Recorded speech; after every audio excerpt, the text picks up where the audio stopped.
Alors, le premier secrétaire fédéral du Parti socialiste, très rajeuni dans Lyon, puisque vous êtes jeune. Dites-nous qui vous êtes et ce que vous faites. Alors, donc, Mani Camfort, je suis le premier secrétaire fédéral du PS, comme vous le dites. J'ai 28 ans.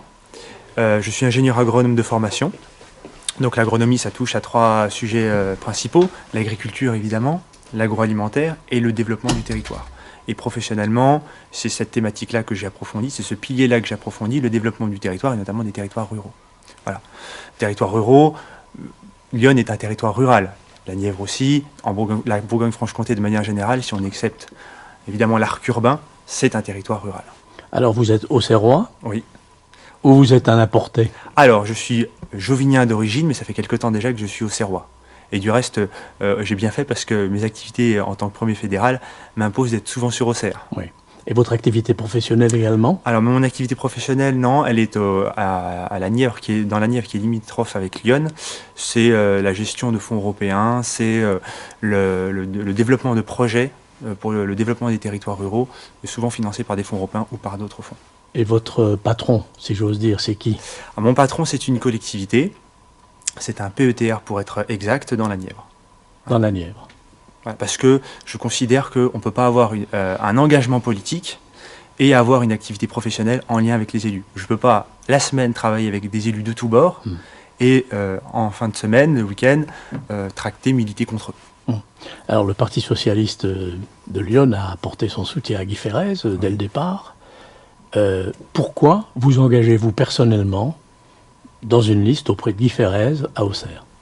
Alors, déjà, pourquoi pas avec Nicolas Sauret, par exemple, à Joigny, et Bernard Moren? Eh bien, d'une part, je suis devenu auxerrois, donc vous parliez de pièces importées. Je ne suis pas là pour faire du tourisme électoral. Je suis devenu auxerrois, donc j'ai considéré qu'il fallait que je m'engage dans la commune où j'habite, donc Auxerre.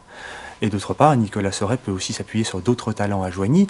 Le Parti socialiste sera présent dans plusieurs communes de Lyon, évidemment dans les 3 principales communes, que ce soit Auxerre, Sens ou Joigny. Et donc, il était logique, à partir du moment où je suis auxerrois, d'être candidat à Auxerre.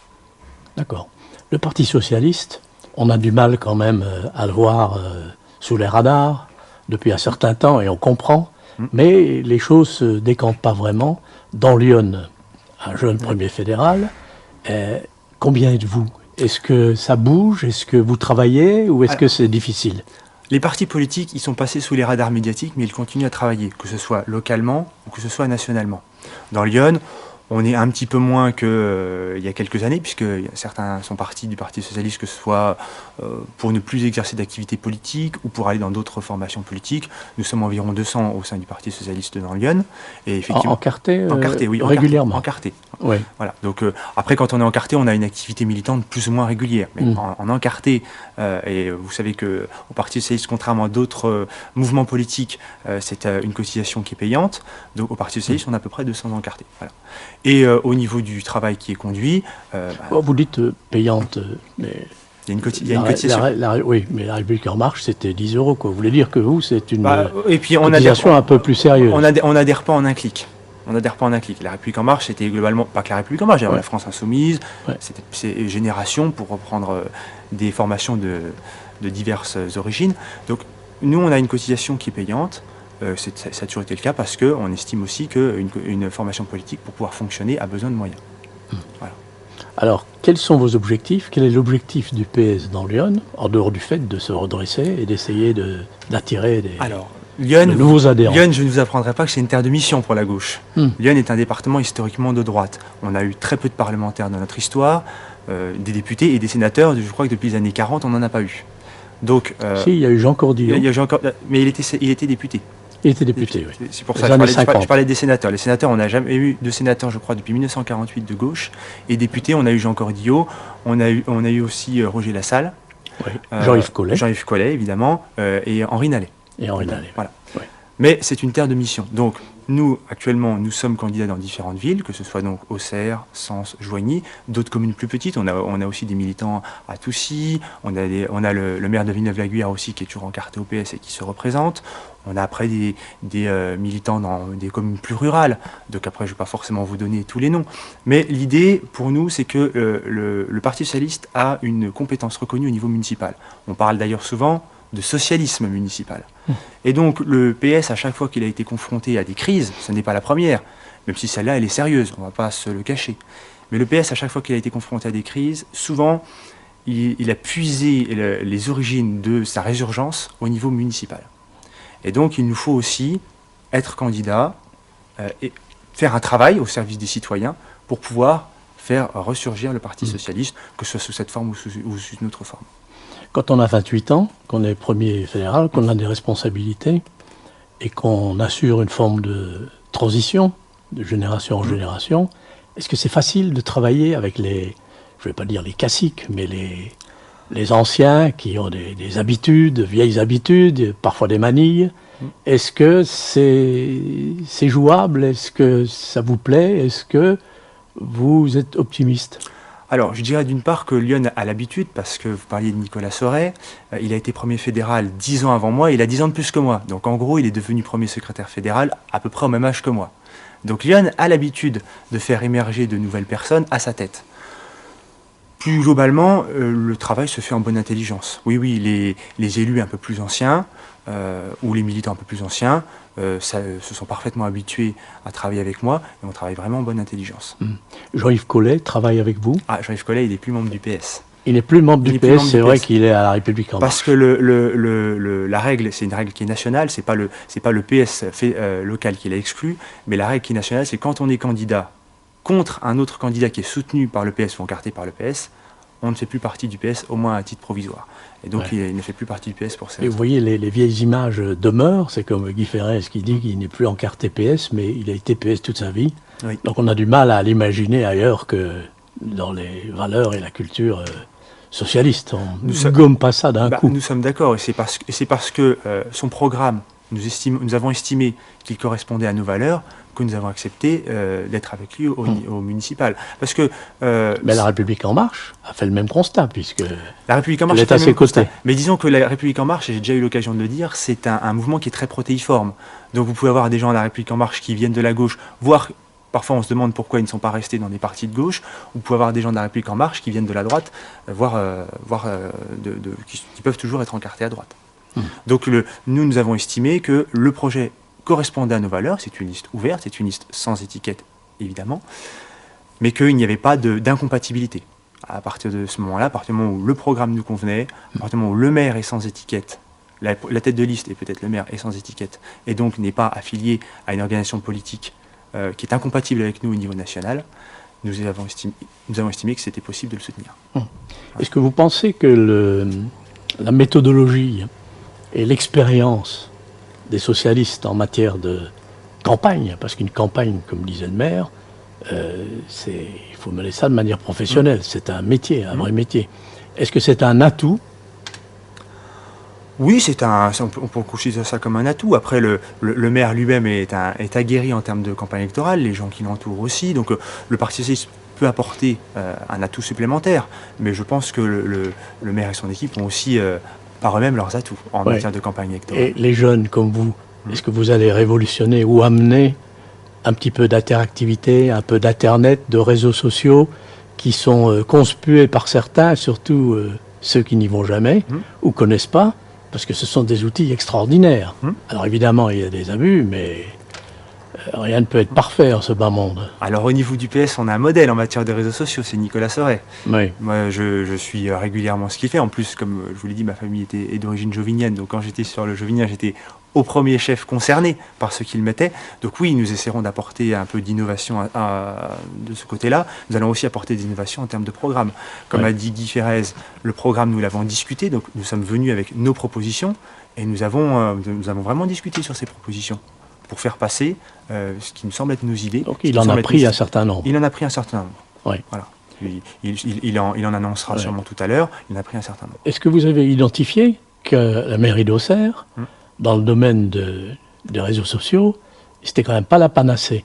Pas tellement les réseaux sociaux en tant que tels, mais dans la gymnastique intellectuelle qui consiste à les utiliser, à savoir comment les utiliser et pourquoi les utiliser. Oui. Parce que là, vous avez une marge de progression extraordinaire. Mais l'avez-vous identifié? Alors, je l'ai identifié. Déjà, oui, je l'ai identifié. Je ne vais pas en dire beaucoup plus, mais oui, je l'ai identifié. C'est compliqué parce que ça se fait pas. On parle d'une collectivité. Une collectivité, c'est toujours quelque chose. Les changements sont toujours un petit peu longs à se mettre en place. C'est comme ça. C'est le fonctionnement d'une collectivité. Tant qu'on n'a pas été dedans, je veux dire qu'on a du mal parfois à se rendre compte à se rendre compte des raisons des pesanteurs. Moi-même, quand j'ai débuté mon activité professionnelle, je parle même de mon stage de fin d'études, au départ j'étais surpris, je savais qu'il y avait cette inertie des collectivités, mais j'ai été quand même surpris de cette inertie à gérer. C'est comme ça, une collectivité c'est un gros paquebot, et il faut juste savoir le gérer et anticiper les choses. Il y a la peur du changement également. Il y a la peur du changement également. C'est propre à tous les groupes humains. Et puis, c'est ce que j'allais dire, vous avez un peu anticipé ma réponse, les collectivités ce sont avant tout des communautés humaines, que ce soit les services qui travaillent dans la collectivité, les élus, mais la population qui est concernée. Donc tout changement doit s'appréhender à l'aune aussi du facteur humain. Alors qu'est-ce qui vous paraît être une priorité dans le domaine de l'évolution de l'utilisation des technologies modernes qui provoquent également des ruptures et des séparations parfois entre générations? Alors les réseaux sociaux, c'est le meilleur comme le pire, comme vous l'avez dit tout à l'heure.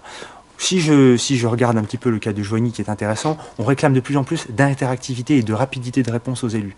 C'est-à-dire qu'autrefois, on voulait une réponse à une question, on pouvait envoyer une lettre à la mairie ou voir le maire quand on le croisait, on avait sa réponse. Aujourd'hui, on pose la question sur les réseaux sociaux, on veut la réponse tout de suite.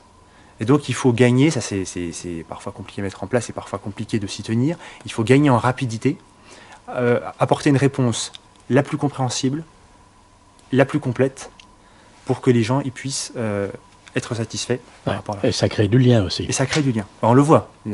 Si je parle encore de Nicolas Soret, on voit bien qu'il a su créer un lien indubitable avec les Joviniens habitants de Joigny et les Joviniens habitants de la communauté de communes, puisqu'il est président de la communauté. Sur des questions extrêmement concrètes. Et pas toujours simples. Oui. C'est aussi le rôle de l'élu aussi, c'est de réussir à rendre compréhensible des choses qui parfois sont très complexes. Parce que parfois, pour un projet, il y a une multitude d'acteurs qui sont impliqués. Et donc, il faut réussir à un petit peu simplifier tout cela. Alors, dernière question. Pour cette campagne des municipales, qu'est-ce que vous devez réussir à expliquer aux gens dans cette complexité pour gagner? Les gens, déjà, je pense que le maire est candidat à un 4e mandat, donc forcément, il y a des gens qui seront satisfaits du bilan. Il y en aura toujours qui nous diront vous n'êtes pas allé assez loin dans tel ou tel domaine. Il faut déjà expliquer aussi pourquoi on n'est pas allé assez loin dans tel ou tel domaine. Je vois beaucoup sur les réseaux sociaux des personnes qui trouvent que, par exemple, dans la question du développement économique, on n'est pas allé assez loin. Il faut quand même se rappeler, par exemple, qu'au niveau du développement économique, la communauté d'agglomération a la compétence que depuis 2017. Avant, les comités d'agglomération pouvaient intervenir. Et puis il y a eu des gros retards à Poigny. Il y a eu des gros retards à Poigny. Il y a eu aussi 15 ans. Exactement. Il y a eu aussi des gros retards. Auxerre est pénalisé par ça. Voilà, Auxerre est pénalisé aussi par cela. Donc il faut savoir expliquer pourquoi, dans tel ou tel domaine, on n'est peut-être pas allé assez loin. Il peut y avoir des gros retards qui s'expliquent. Comme le maire l'a aussi dit, un mandat, c'est aussi des priorités. Et donc peut-être que dans tel ou tel domaine, les priorités n'ont pas été suffisamment données dans les mandats précédents. Et quelque part, dans certains domaines, il va y avoir un rattrapage. Donc explication dans le domaine économique. Voilà, explication dans le domaine économique, explication dans d'autres domaines si on estime qu'il y a des retards. Et puis, si on se projette vers le futur mandat, le potentiel futur mandat, si on est élu, pourquoi on fait tel et tel projet, le temps où le projet va être mis en œuvre, et expliquer quelles incidences ça va avoir sur la ville. Par exemple, si vous prenez un projet qui a déjà été annoncé, comme le parking de l'étang Saint-Vigile, il faut voir aussi toutes les conséquences que ça va avoir sur le cœur de ville. Libérer la place des Cordeliers et vraiment redonner à la ville d'Auxerre une place de cœur de ville, ça a une incidence énorme sur la ville. L'autre jour, on faisait une réunion d'appartements avec le maire, et je faisais le parallèle avec la ville de Dijon. La ville de Dijon, la place de la Libération, autrefois, était un parking aussi. Et un parking vraiment sale. À partir du moment où ils ont pu enlever les voitures, c'est devenu une très jolie place, peut-être pas assez végétale à mon goût, mais c'est une ancienne place d'armes, donc ils ont voulu respecter la philosophie du lieu, mais on voit bien toutes les incidences que ça a eu au niveau de l'animation de la ville. Et donc il faut aussi essayer de voir les incidences, lorsqu'on fait un projet, les incidences du projet positives, et si possible, essayer d'anticiper et d'amoindrir les éventuelles conséquences négatives.